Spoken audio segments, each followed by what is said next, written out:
You have probably heard her name. The Lusitania. One of the most famous ships ever lost, spoken of in the same breath as the Titanic. On a bright afternoon in 1915, a single torpedo struck her off the coast of Ireland. In just 18 minutes, she was gone, and nearly 1,200 people with her. That much most people know. But almost everything strange about the Lusitania lies in what came after that first torpedo. A second explosion, deep inside her, that no one has ever fully explained. There were questions about what she was really carrying in her hold.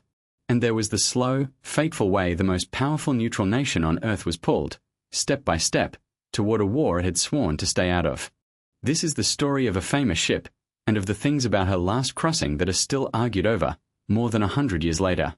In the years before the First World War, the fastest way across the Atlantic was by ocean liner, and the grandest of them flew the flag of Britain's Cunard Line. The Lusitania was their pride.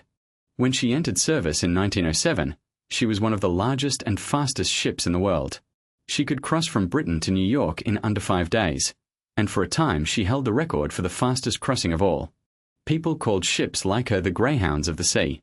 4 great funnels, a hull longer than a city street, and inside, the comfort of a floating palace for those who could afford it.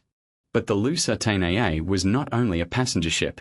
She had been built with money from the British government, on the understanding that, in a war, she could be taken over and used by the Royal Navy. That was a detail few of her passengers ever thought about. To them, she was simply the fastest, finest way to cross the ocean, a familiar ship on a familiar route. Then, in 1914, the war came. Across Europe, vast armies dug into the earth, and out at sea, a new and terrible kind of warfare began, fought from beneath the waves.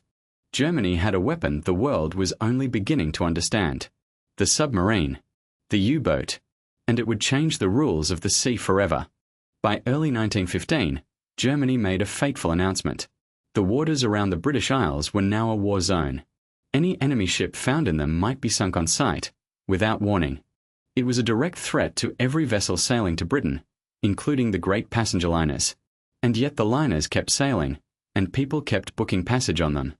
On the 1st of May, 1915, the Lusitania prepared to leave New York for Liverpool, as she had done many times before. On board were almost 2,000 people. That morning, a notice appeared in the American newspapers, placed by the German embassy.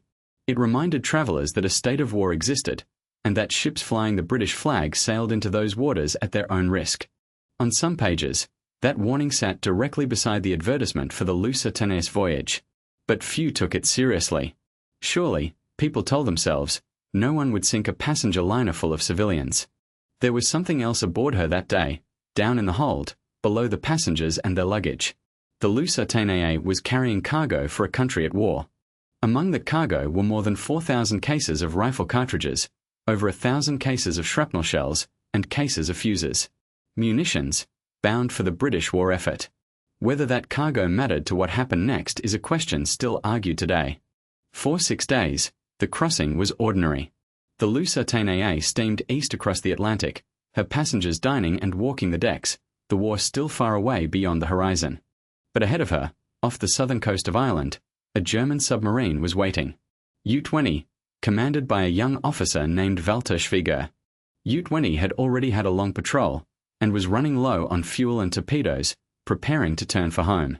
And then, out of the afternoon haze, came the unmistakable shape of a great 4-funneled liner. As the Lusitania came up on Ireland, her captain faced the most dangerous part of the whole voyage. There had been warnings of submarines active in exactly these waters. For reasons argued over ever since, the great liner was not running at her full speed, and she was not following the zigzag course that made a ship harder to hit. She came on, steady and straight, through clearing afternoon weather. She was also close into the land, near the headland called the Old Head of Kinsale, in just the kind of water where a submarine was most likely to be lying in wait. From beneath the surface, Schwieger watched the liner cross slowly into his path. At 10 minutes past 2 in the afternoon, he gave the order to fire a single torpedo. The torpedo ran straight and true, and struck the Lusitania on her starboard side, near the bow. Passengers felt a heavy jolt, and a column of water and debris flew up the side of the ship. And then, a moment later, came the second explosion. It was deeper, and far more powerful than the first, somewhere inside the body of the ship. Even Schwieger, watching through his periscope, was startled by the force of it. And to this day, no one knows for certain what it was. Some believe the torpedo set off the munitions in her hold. Others say it was coal dust, hanging in her near-empty bunkers, igniting in a single great cloud. Others still blame her own boilers, or steam lines bursting as the cold sea poured in. Whatever it was, the effect was immediate and catastrophic. The Lusitania began to lean heavily to one side, tilting further and further toward the sea, and she did not stop. Water poured in through torn plating and through portholes that had been left open to the warm afternoon. Within minutes, it was clear to everyone aboard that the great ship was dying, and dying fast. There was almost no time. From the strike of the torpedo to the moment she was gone, only about 18 minutes would pass. 18 minutes for nearly 2,000 people to understand what was happening, reach the boats, and get away. It was nowhere near enough. The ship's heavy lean made her lifeboats almost impossible to use. On one side, the boat swung far out over the water, too far away from the deck to board. On the other side, they swung inward, scraping and jamming against the hull, tipping their passengers out as the crew struggled to lower them. Of the 48 lifeboats the Lusitania carried, only 6 were ever lowered safely into the sea. Several of the others crashed down, throwing people into the water or onto the decks below. All the while, the ship was still driving forward through the water, settling deeper by the bow, the sea climbing steadily up her decks. People jumped, or were swept away as the water came up to meet them. The decks tilted until no one could stand, and the ocean reached up and took the rest. And then, just 18 minutes after the torpedo struck, the Lusitania drove her bow into the seabed far below, rolled onto her side, and slid under, leaving only wreckage and people scattered across the water. She had gone down so close to land that, from the green headland of the Old Head of Kinsale, people on shore had watched the great ship in her last moments. But close to land was not the same as close to help.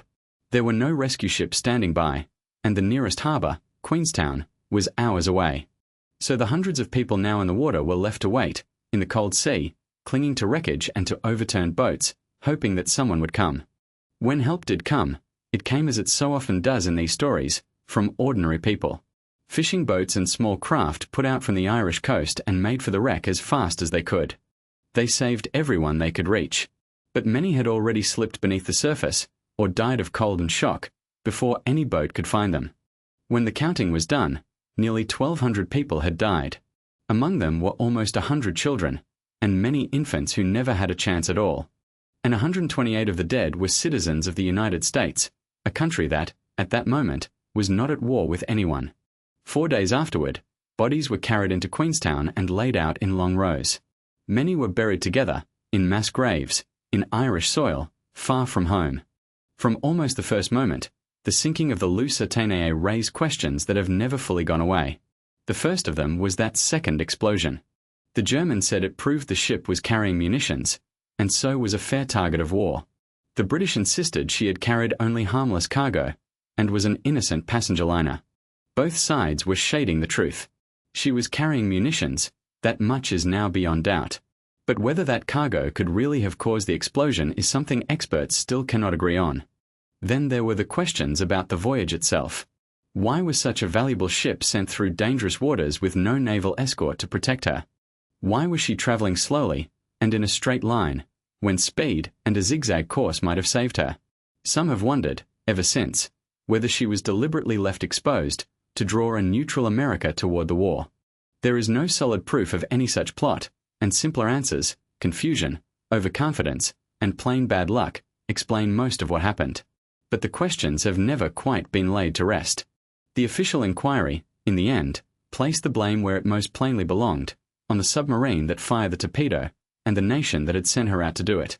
The ship's captain, who survived, was cleared. But the deepest mark the Lusitania left was not on the sea, or in any courtroom. It was on the mind of a nation an ocean away. In the United States, the deaths of so many civilians, and of 128 Americans, caused outrage. For the first time, a war in Europe felt personal, and the long habit of staying out of it began, slowly, to crack.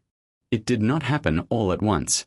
America would stay neutral for 2 more years, and her president would even campaign on having kept the country out of the war. The Lusitania did not, by herself, bring America in. But she changed something.